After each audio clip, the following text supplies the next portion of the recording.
Hello students. Date है आज 23 जुलाई 2025। Start करते हैं आज का डेली करंट अफेयर्स का discussion. But before we start on, मैं आपके सेल्फ इम्प्रूवमेंट के लिए एक चीज़ स्टार्ट कर रहा हूँ जो आपको एग्ज़ाम के पॉइंट ऑफ व्यू से इम्प्रूव करने में बहुत ज़्यादा हेल्प करेगी। So what we are going to do is, आप डेली बेसिस पे एक कमेंट सेक्शन में एक वोकेबलरी का एक बहुत अच्छा वोकैब का कोई भी एक वर्ड लिखिए और उसका मीनिंग उसके सामने लिखिए। आप विश्वास मानिए कि रोज़ अगर आप ऐसी एक्सरसाइज करते हैं तो by the end of the year आपके पास 300 गुड इंग्लिश वर्ड्स की एक अच्छी वोकेबलरी दिमाग में अपने माइंड में खुद में जनरेट होगी, खुद एस्टेब्लिश होगी, जो आपको एग्जाम में आंसर राइटिंग में बहुत ज़्यादा हेल्प करेगी। Don't take this exercise lightly. Over the period of time discipline और सस्टेन्ड तरीके से जो भी चीज़ की जाती है उस चीज़ का रिजल्ट ज़रूर मिलता है और बहुत अच्छा रिजल्ट मिलता है।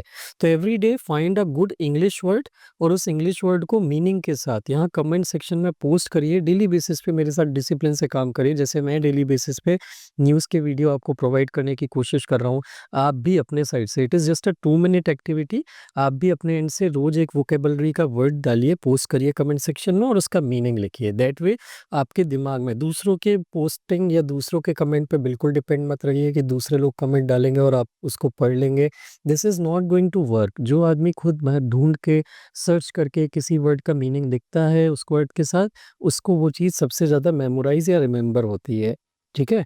तो इस चीज़ को करेंगे तो आपको डेफ़िनेटली बहुत ज़्यादा हेल्प मिलेगी। ये दूसरों के लिए नहीं, अपने लिए करिए। अपने लिए जितना ज़्यादा से ज़्यादा एफ़र्ट डालेंगे आप उतने ही सिलेक्शन के चांसेस रखते हैं। So do post a vocabulary word for today और उसका मीनिंग लिखिए। I will definitely see it, I will definitely read it and reply to it. So start करते हैं न्यूज़ से। सबसे पहले आती है नेशनल न्यूज़। नेशनल न्यूज़ में सबसे पहली न्यूज़ आती है एक इंडेक्स के बारे में, that is Henley passport index. तो यहाँ पे इस इंडेक्स में इंडिया की जो रैंक है ये 8 स्पॉट बढ़ गई है या 8 रैंक का इम्प्रूवमेंट हुआ है। इंडिया अब 77th रैंक पे आ गया है।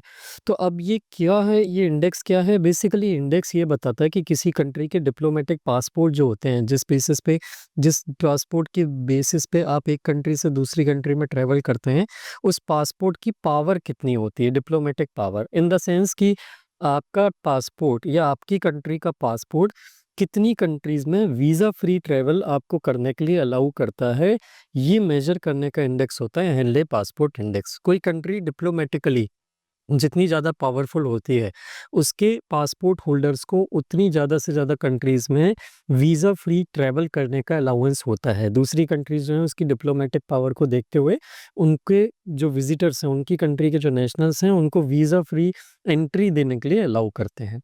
तो अब अगर इंडिया की बात करें तो इंडिया की रैंक अभी इसमें 77th है। पिछले 6 महीने में ये रैंक जो है 85 से 77 आ गई है और ये पिछले 6 महीने में सबसे बिगेस्ट इम्प्रूवमेंट है किसी भी कंट्री का। हालाँकि हमको सिर्फ 59 कंट्रीज़ हैं जो वीज़ा फ्री एक्सेस जो है हमारे नेशनल्स को अलाउ करते हैं। अगर हम टॉप पोज़ीशन पे देखें तो इसमें आता है सिंगापुर। सिंगापुर को 227 कंट्रीज़ में से 193 कंट्रीज़ में वीज़ा फ्री अलाउंस या एक्सेस अवेलेबल है। जापान और साउथ कोरिया सेकंड रैंक पे आते हैं जिनको 190 कंट्रीज़ वीज़ा फ्री इनके नेशनल्स को अलाउ करते हैं। यूएस और यूके पहले टॉप पे हुआ करते थे, लेकिन अब यूएस और यूके का डिक्लाइन हो रहा है। जैसे यूके जो है अब 6th रैंक पे आ गया है, इनके नेशनल्स को 186 कंट्रीज़ में अलाउंस है, जबकि यूएस जो है ये 10th रैंक पे आ गया है। ये यूएस का सबसे पुअरेस्ट परफॉर्मेंस है अभी तक का। इनके नेशनल्स को 182 कंट्रीज़ में वीज़ा फ्री अलाउंस अवेलेबल है। ये पहली बार है जब यूएस के ऊपर ये रिस्क है कि ये इस इंडेक्स में टॉप 10 से बाहर हो सकता है। देन उसके बाद आती है second news. Second news is related to dog bites. अभी minister of state for fisheries, animal husbandry और डेयरिंग, इनके जो minister and union minister SP Singh Baghel ji, इन्होंने लोकसभा में एक डाटा प्रेजेंट किया है जिसमें उन्होंने ये बताया है कि इंडिया में 2024 में अराउंड 3.7 मिलियन मतलब 37 लाख डॉग बाइट के केसेस हमको देखने के लिए मिले हैं और इनमें से 54 सस्पेक्टेड ह्यूमन रेबीज डेथ के केस हमको देखने के लिए मिले हैं। सो this is a very large number. मतलब ये बताता है कि स्ट्रीट्स पे जो डॉग का मीनेस है वो बहुत ज़्यादा बढ़ता जा रहा है, स्ट्रे डॉग्स का, और इसके लिए हमको कुछ करना चाहिए। गवर्नमेंट का अभी रूल रेगुलेशन क्या है इससे रिलेटेड, तो आर्टिकल 243 जो पंचायत और म्यूनिसिपैलिटीज से डील करता है, तो उसका आर्टिकल 243 डब्ल्यू के अंदर में म्यूनिसिपैलिटीज जो हैं इनके ऊपर ये कंपल्सन है कि ये एबीसी प्रोग्राम रन करें, that is animal birth control program. इस प्रोग्राम के अंदर में ये जो स्ट्रे डॉग्स होते हैं उनको न्यूटर करने के लिए या एंटी रेबीज़ वैक्सीनेशन ये उनको लगाते हैं ताकि इनकी जो पॉपुलेशन है वो कंट्रोल हो सके और रैबिड डॉग्स जो हैं उनका कंट्रोल किया जा सके ताकि इनके काटने से लोगों को रेबीज़ ना हो। इसको स्ट्रीमलाइन करने के लिए, रूल्स के इम्प्लीमेंटेशन को और ईज़ी बनाने के लिए 2023 में एनिमल बर्थ कंट्रोल रूल्स भी जो है वो रिलीज़ किए गए थे। और ये जो नए रूल्स है इसमें सुप्रीम कोर्ट और दिल्ली हाई कोर्ट की भी जो गाइडलाइंस हैं स्ट्रे डॉग्स के मैनेजमेंट को लेके वो भी इंक्लूडेड है। हालाँकि एबीसी रूल्स 2023 में एक चीज़ नेगेटिव मानी जाती है, वो ये है कि एबीसी रूल्स 2023 इस डॉग्स का स्ट्रे डॉग्स जो हैं उनका स्ट्रीट्स पे से रिमूवल को स्ट्रिक्टली प्रोहिबिट करता है। इनको until unless they are suffering from some deadly disease which can turn into epidemic, pandemic और any kind of thing which is harmful for long term society, जब तक उनको ऐसी कोई इश्यू नहीं है तब तक उनका रिमूवल प्रोहिबिट करता है। इवन रैबिड एनिमल भी है या जिनको रेबीज़ है डॉग्स को, उनको भी रिमूव नहीं किया जा सकता अगर वो किसी भी टाइप का डिसीज़ का साइन जो है वो शो नहीं कर रहे हैं। तो अब ये वाले यहाँ पे इश्यू है जो आपको याद रखना है। स्ट्रे डॉग्स का जो मीनेस है वो बहुत ज़्यादा बढ़ता जा रहा है। हर साल आप न्यूज़ में देखते हैं, वो न्यूज़ में आता है कि वो स्ट्रे डॉग्स कुछ बच्चों को उठा के ले गए, उन्होंने उनको काट लिया, लोग जो पास हो रहे हैं किसी जगह से उनको कट कर लिया, बाइट कर लिया। तो ये वाले इशू यहाँ पे बढ़ता जा रहा है, तो इसके लिए गवर्नमेंट को अब और कोई स्टेप्स लेना चाहिए स्ट्रिक्टली, ऐसा न्यूज़ ये एनालिसिस बोलता है। इसके बाद आती है news related to defence, security and world affairs. तो यहाँ पे पहली न्यूज़ आती है related to drones for Indian army. ये बिट्स पिलानी हैदराबाद कैंपस के 2 स्टूडेंट्स हैं। इन्होंने एक ऐसा ड्रोन बनाया है जो आर्मी के लिए बहुत ही यूजेबल है और आर्मी इसको अब लेने के लिए तैयार हो गई है। तो यहाँ पे इन्होंने एक हाई स्पीड ड्रोन बनाया है विच इज़ वेरी गुड, जो रडार को डिटेक्शन को इवेट कर सकता है। मतलब एनिमी कंट्री की टेरिटरी में जब ये ड्रोन जाएगा तो उनके जो सर्विलेंस डिवाइसेस हैं उन ये इनको पकड़ नहीं पाएंगे, कैप्चर नहीं कर पाएंगे। That is called edge radar. वो जो डिवाइसेस होती हैं जो फॉरेन एनिमी के जो भी इक्विपमेंट हैं, प्लेन्स हैं, उनके ड्रोन्स हैं, उनको कैप्चर करता है, सर्विलेंस में रिकॉर्ड करता है। इसको ये वाले ड्रोन को वो रिकॉर्ड नहीं कर पाएंगे और ये प्रिसीजन बॉम्ब ड्रॉप कर सकता है। ये 1 केजी तक के बॉम्ब को प्रिसाइजली एक्यूरेटली कहीं पे भी ड्रॉप कर सकता है और इसकी स्पीड भी बहुत अच्छी है, that is 300 kilometres per hour. तो ये यहाँ पे ये जो दोनों स्टूडेंट्स हैं बिट्स पिलानी के, इन्होंने ये ड्रोन अपने हॉस्टल के रूम में बैठे-बैठे अनयूज्ड पार्ट्स को यूज़ करके बनाया है। So this is the kind of innovation we need in our country. Daily basis में हमारे बच्चों को जो क्रिएटिविटी के थ्रू ये नए प्रोडक्ट्स डेवलप करते हैं which are very usable at a low cost for our government, our country, इस टाइप के इनोवेशन को प्रमोट करना यहाँ पे बहुत ज़रूरी है। सो ये एक यहाँ पे न्यूज़ है जो बहुत अच्छी है। इसको आप केस स्टडी की तरह भी यूज़ कर सकते हैं अपने एग्जाम्पल में, अपने आंसर राइटिंग में। This is very good. उसके बाद आते हैं Indian army receives 3 Apache helicopter from Boeing. तो यहाँ पे इंडियन आर्मी को बोइंग कंपनी और यूएस से अपाचे 3 अपाचे हेलीकॉप्टर्स डिलीवर हो गए। ये अपाचे हेलीकॉप्टर्स क्या होते हैं? Apache helicopters basically multi combat role, ये चॉपर्स या हेलीकॉप्टर्स होते हैं multi combat role. Multi combat role का मतलब क्या है?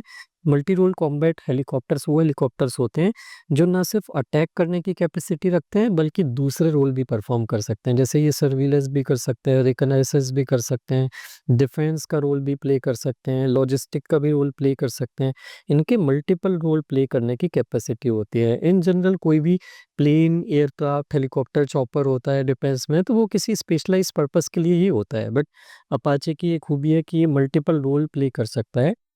2015 में हमारी इंडियन गवर्नमेंट ने यूएस से बात करके, एग्रीमेंट करके एयरफोर्स के लिए, इंडियन एयरफोर्स के लिए 22 अपाचे का कॉन्ट्रैक्ट किया था जो 2020 में बोइंग ने डिलीवर कर दिया था इंडियन एयरफोर्स को। 2020 में हमने फिर से एक एग्रीमेंट किया था जहाँ पे हमने इंडियन आर्मी के लिए 6 Apache E6 AH-64E Apache helicopters का ऑर्डर दिया था, जो ऑलरेडी जो कंपनी ने पूरे के 6 इंडियन आर्मी को डिलीवर कर दिए। 3 पहले कर दिए थे और 3 अब यहाँ पे डिलीवर कर दिए हैं। उसके बाद आती है न्यूज़ रिलेटेड टू इकोनॉमी। तो यहाँ पे एक न्यूज़ आती है डिजिटल क्राइम या साइबर क्राइम से रिलेटेड।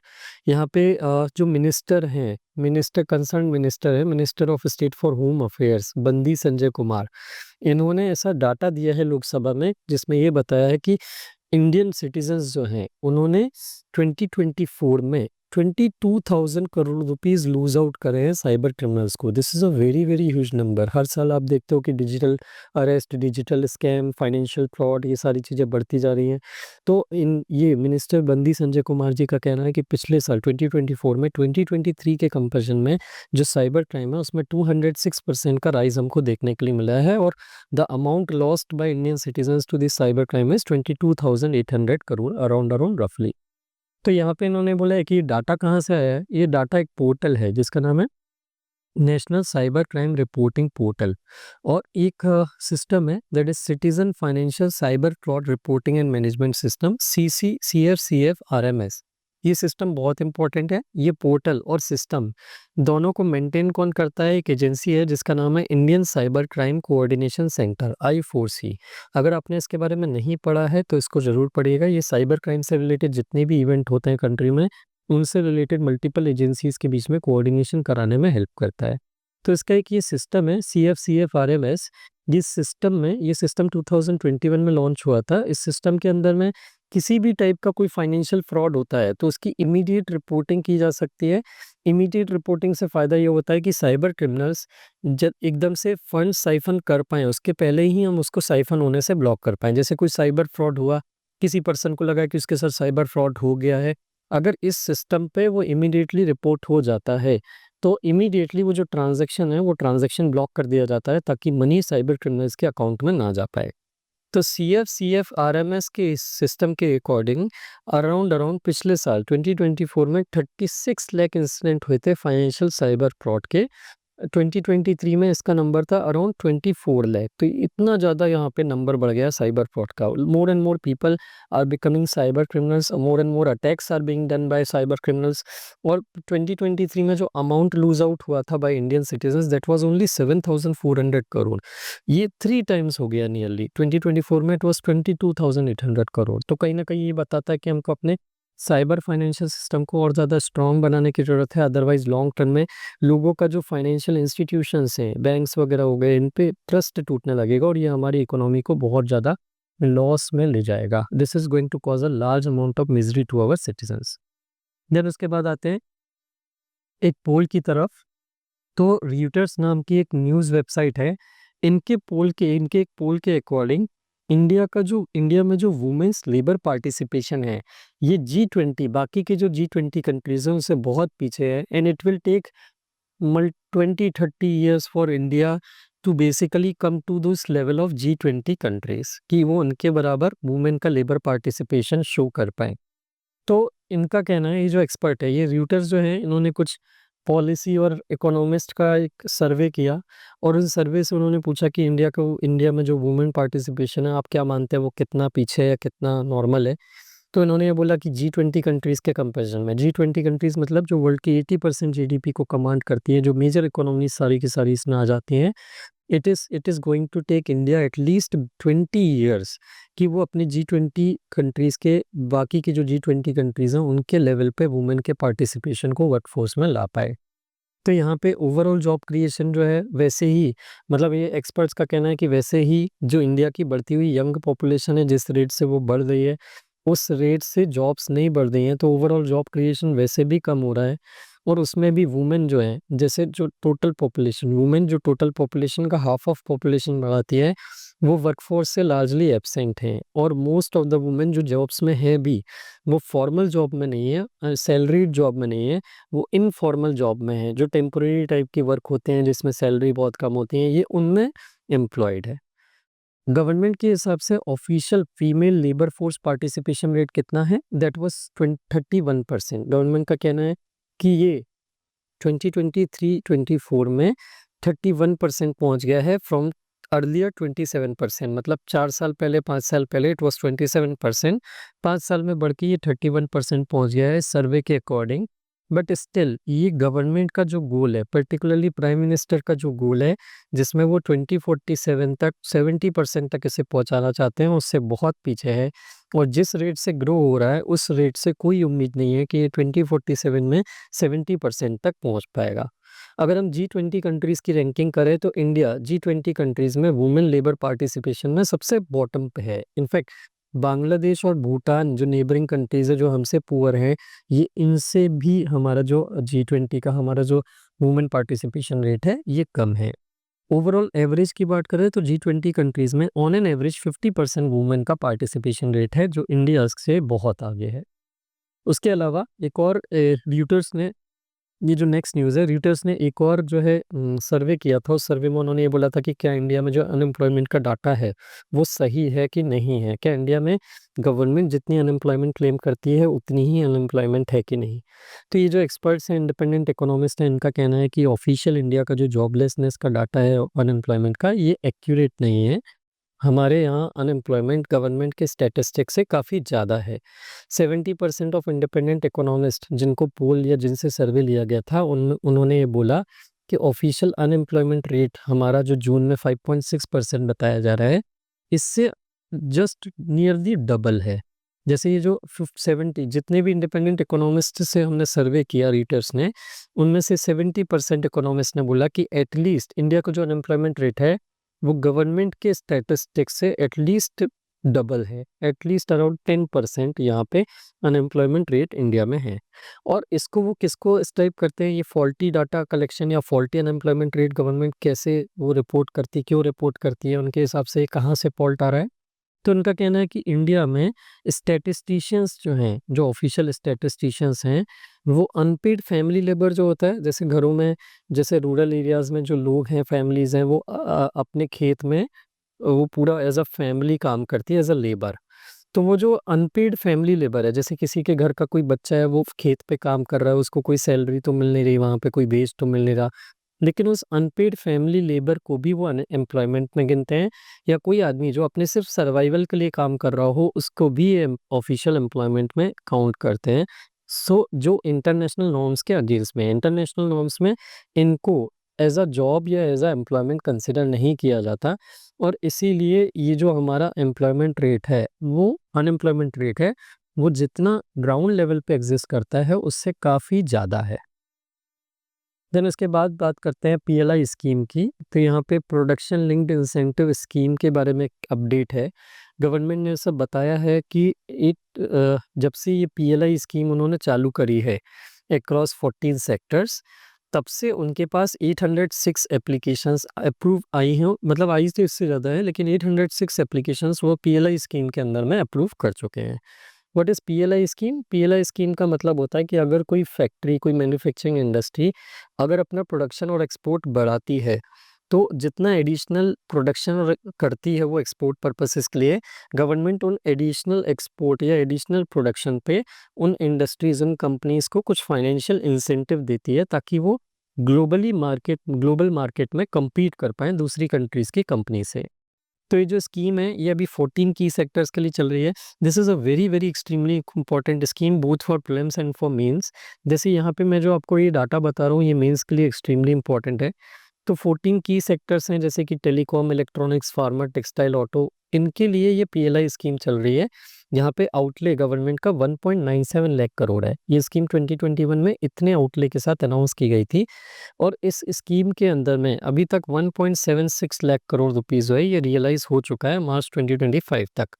ये जो इन्वेस्टमेंट हुआ है 1.76 लाख करोड़ का इस स्कीम के अंदर, इससे इंक्रीमेंटल प्रोडक्शन, एडिशनल प्रोडक्शन या सेल्स जो है वो 16.5 लाख करोड़ की हुई है, और एडिशनली 12 लाख लोगों की डायरेक्टली और इनडायरेक्टली एम्प्लॉयमेंट जनरेशन हुई है। So this is a very successful kind of a very successful scheme. और अगर हमको इंडिया को मेक इन इंडिया हब बनाना है, एक्सपोर्ट हब बनाना है वर्ल्ड का, तो इसकी स्कीम को कंटिन्यू करना पड़ेगा, और इस टाइप की और स्कीम हमको लानी पड़ेगी। देन इसके बाद news related to environment and science. There are two news today related to environment and science. First news is China में एक न्यू इनोवेशन हुआ है। वहाँ पे एक कंपनी है, उसने एक वर्ल्ड का पहला ऐसा रोबोट बनाया है जो खुद पे 24/7 रन कर सकता है। जैसे क्या होता है, रोबोट्स जो हैं ये बैटरीज पे चलते हैं नॉर्मली। तो अब जैसे बैटरी डाउन होती है, तो फिर रोबोट को हमको 3-4 घंटे के लिए चार्ज पे लगाना पड़ता है। लेकिन यहाँ पे चाइना ने वर्ल्ड का ऐसा रोबोट बनाया है, चाइना में कंपनी ने, जिसकी बैटरी चेंज करने की या जिसको हमको चार्ज करने की ज़रूरत नहीं है। उसकी जब बैटरी लो होगी, तो वो खुद अपनी बैटरी निकाल के और दूसरी बैटरी से रिप्लेस कर लेगा, और वो 24/7 काम करता रहेगा। तो यहाँ पे ये वॉकर S2 रोबोट है। I will show you this robot. This is the robot, this is walker 2 S2 robot. आपको यहाँ पे दिख रहा है ये पीछे अपनी खुद की बैटरी निकालते हुए और दूसरी बैटरी लगाते हुए यहाँ पे दिख रहा है। तो ये 24/7 ऐसा वर्क करने वाला एक ऑटोनॉमस रोबोट है, जिसको एक बार आपको चालू कर दिया तो आपको फिर कुछ करने की ज़रूरत नहीं है। ये 24/7 खुद से काम करता रहेगा, अपने चार्जिंग से लेके बाहर तक के जो भी टास्क आपने दिए हैं वो सब के लिए। इसके बाद एक related to news related to climate change. तो यहाँ पे कुछ साइंटिस्ट की एक नई स्टडी आई है, जिसमें उन्होंने ये बोला कि हमारे पास टाइम ख़त्म हो रहा है। अगर हमको ग्लोबल टेम्परेचर का राइज़ जो है 1.5 डिग्री सेल्सियस पे लिमिट करना है, हम चाहते हैं कि ग्लोबल वार्मिंग ये जो ग्लोबल राइज़ ऑफ टेम्परेचर है वो 1.5 डिग्री सेल्सियस को क्रॉस ना करे, तो हमारे पास सिर्फ 3 साल बचे हैं। हम जिस रेट से कार्बन डाइऑक्साइड एमिशन कर रहे हैं, अगर हमने उसको 3 साल के अंदर कंट्रोल नहीं किया, तो इस केस में हमारा ये जो टारगेट है पेरिस क्लाइमेट एग्रीमेंट के अंदर में, जहाँ पे हमको 1.5 डिग्री सेल्सियस से टेम्परेचर को, ग्लोबल एवरेज टेम्परेचर को ऊपर क्रॉस नहीं होने देना है, इससे ऊपर, तो उस केस में हमको 3 साल के अंदर ही एक्शन लेने पड़ेंगे। So this is a very important study again for the purpose of mains, specially वो लोग जो इसी साल मेंस दे रहे हैं, उनके लिए ये न्यूज़ जो है, ये बहुत एक्सट्रीमली इंपॉर्टेंट है। So this completes our news of the day. I hope you like the video. If you like the video, please do share it with your friends who are preparing for the exam. Other than that, we have a GS mentorship program running, जिसमें मैं prelims, mains, interview सबकी integrated आपको बहुत ही systematic तरीके से तैयारी कराता हूँ। So if you really want to join that program at a very affordable fees, तो आप मुझे इस नंबर पे कांटेक्ट कर सकते हैं बाय कॉल और WhatsApp, that is 8962291192। Thank you very much for watching the video.